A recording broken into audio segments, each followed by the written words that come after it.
What the hell is going on, all of my 8 brothers and sisters? Now, we are going to be talking about the fact that AMC is no longer on the threshold securities list. Give you guys a brief rundown of what the threshold securities list is and why AMC and GameStop are much different. These are totally different short squeeze plays. I do think AMC has a lot more going for it for multiple reasons we will touch on in this video, but we are also going to clear the air on some rumors about this whole speculation of what this implies for AMC now that they are off of this threshold securities list. We're also going to talk about everything else you guys need to know. Literally, this may be a long video, so without any further ado, let's get into it. Hit that like button for me and consider subscribing to the channel. First things first, guys, let's go over briefly, like I said, what the threshold securities list is and how a stock does get on this list. So to get on this list, you have to have 5 consecutive days of fail to deliver shares of 10,000 or more, or at least 0.5% of the securities shares outstanding. Now, how does this happen? What are failure to delivers? Now, a lot of this is from naked short selling. This is the best telltale sign to figure out how much naked short selling has been going on with a stock. And even if we go back to the Ortex data, take a look at the failure to delivers. Last time we did short squeeze, you've seen an astronomically high jump in FTDs, failure to delivers, but this can also come from market maker activities and doing a lot of different in-depth strategies when it does come to options. But don't be fooled, this is from naked short selling, and that is the reason they were on this list. Now, they did just go off of this list. That was on Friday, but that is essentially what the threshold securities list is and what it implies. Now, once you are on this list, you have 13 days. Now, some people don't know this. You actually have 35 days to cover these failure to deliver shares. That is under the SEC naked short selling section 206. Check that out if you guys want to. It is very easy to look up, but they actually have 35 days to cover these failure to deliver shares, but you can't do anything else with the stock if the stock is on this list. If you are somebody that does have these failure to delivers, whether you are a hedge fund, market maker, or just anybody, right? Anybody can get these failure to delivers when they are doing naked short selling practices. So that is the most important thing to keep in mind here. Now, if we just had one day of these failure to delivers that were less than 10,000, we would theoretically go off of this threshold securities list. So this doesn't necessarily mean that all of the shares were bought back and covered. But if we do come to the actual price action and the charting of AMC, we did go up about 7%, and then in after hours we were up about 2.5%. So this was almost a 10% day for AMC. At one point we were at $38.76. At the highest point we touched $50 for a brief period. Now, a lot of people are saying that all of these shares were actually covered. That is simply not the case. I don't think that is what has really been happening here, because we do have a lot of other things going into this price movement that we did see. We had, let me refresh your guys' memory on the volume that we did see that day, 143.6 million in volume. Now, if there's only 50,000 FTD shares that theoretically had to be covered, this all did not come from the FTDs. Now, obviously, shorts did not cover any shares. We are seeing the Ortex data still going up 0.42% as of Friday. So they are definitely not covering any of these shares. I do think you're seeing a lot of retail investors, a lot of apes, buying back into AMC at these prices, as well as traders and even hedge funds and institutions that are getting in on this trade. Like I just made a video about today, Melvin Capital is looking into the social data of AMC and the retail investors to figure out, or I should say apes and the retail investors, to figure out what we are talking about and to track the price action and essentially make trades off of what we are talking about, off of what is doing good in the marketplace. So that is really what is going on here. I do think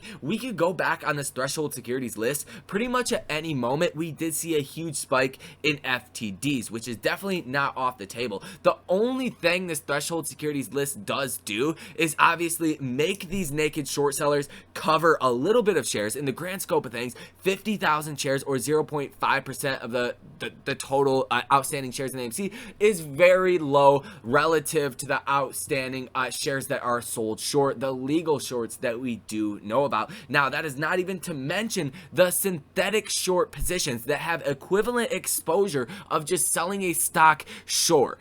So there's a lot of factors we don't know about, but from what we do know about, 0.5% of the total flow is nothing compared to the shares that actually have to be covered. Now, in the case of GameStop, a lot of people thought that they were actually going to go out of business and they would never have to cover these naked short sells, and essentially it just got way carried away, and there was a huge astronomically high number relative to their overall outstanding float, and that is really what helped cause the GameStop short squeeze, as well as legal shorts as well. We know the short interest was about 150% at its highest point, but once you combine those two factors together, that is why GameStop really did go through this short squeeze. Now, when it does come to AMC, I like AMC more for a plethora of different reasons. We actually have hedge funds and institutions that are trading alongside apes, so they are looking to get into this when AMC actually does start to short squeeze. We also have about 19% short interest, which is categorized as extreme short interest. But the main factor that is different between GameStop and AMC is owned 85 to 90% by me and you, by the apes, by the retail investors. This number may be even higher. It's hard to tell what information is actually accurate now, but nevertheless, 85 to 90% of the total shares we own in AMC, that is a huge number, and we ultimately dictate the price. Also, something else I want to keep in the back of your guys' minds is that these synthetic short positions create the same exposure to an actual legal short position. And to be quite honest here, I do think the short interest is anywhere in between 50 to even 100%, but really 50 to 80%. Now, if you're a hedge fund and institution, why would you not short AMC stock? They are betting against us. This is an ultimate war. They are doubling down as far as the legal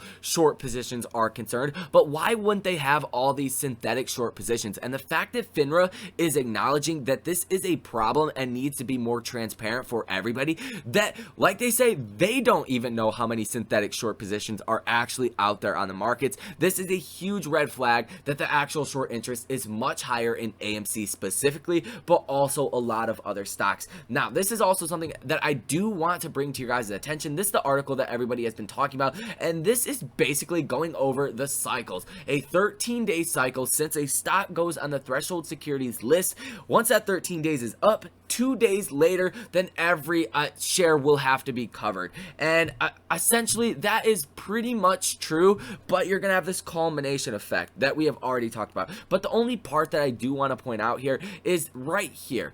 Obviously, do not set expectations, but if AMC follows the same cycle, then since we were first on the list from June 25th, the 13th day is July 8th, and 2 days later, when we should see a jump would be on July 12th. If we don't get FOMO, then they could cause a second cycle. Then the next 13 day is July 28th, and they should cover on July 30th. So if this guy is right, AMC will have a great day on Monday, which I do think is going to be the case. But like he said, do not set expectations. But something else that I also want to set the record straight about, like I said, I don't think the threshold securities list is going to be a huge make it or break it catalyst or even a factor of this short squeeze. I think that is pretty irrelevant, because this naked short selling really only happens when a stock is, one, hard to borrow and extremely hard to borrow, but on the second hand, the most likely situation for a lot of naked short selling theses of these hedge funds and institutions that are doing the naked short selling is that they think the stock is going to go bankrupt, just like they thought GameStop and AMC were going to go bankrupt the first time around. So that is why the threshold securities list was more important the first time around with the short squeezes in GameStop and AMC. But to acknowledge some of the FUD that is going on in the retail investing community right now, here's a chart to sum it all up for us.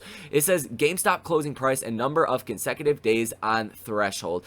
GameStop entered the threshold securities list on December 9th, 2020. We did not short squeeze until about January 26th through January 29th. They left the threshold securities list on February 5th. So a lot of people are saying just because GameStop left the threshold securities list once the short squeeze was over, that means that essentially the AMC short squeeze is over. But like I said multiple times in this video, this is a very small number of shares out of the grand scope of things that will have to be bought back when the actual short squeeze does happen. So I think it is pretty irrelevant. But if we do go back to the threshold securities list and start to go through one of these 15-day cycles again, I think it can be very good for AMC stock. Then again, it's not going to be a make it or break it factor, so I wouldn't get too hung up on this. I think the biggest thing in general this does tell us is how many naked short sellers are still active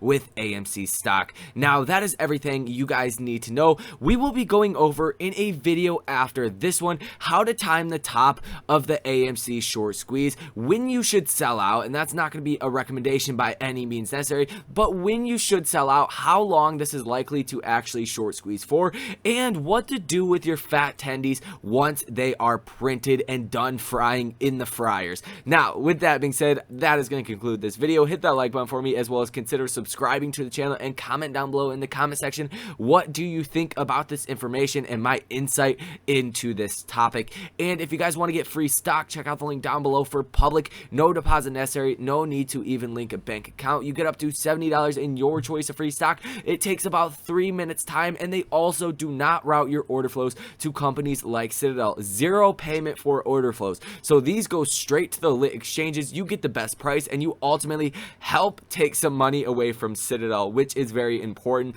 for investing going into the future. They just have a too big hand in the cookie jar, per to say, for the overall stock market. And if you guys are not signed up for Webull, deposit $100, get 4 free stocks, each of them potentially worth up to $2,400 a piece. But we also do have the buy and sell alerts, where you can join a great community and be notified in real time every single time a trade is made on AMC, whether it's a day trade, swing trade, long-term investment in stocks, options, and cryptos. Great place to be. We source information all day long. Overall, just a great place to be. But with that being said, I will see you guys in the next video.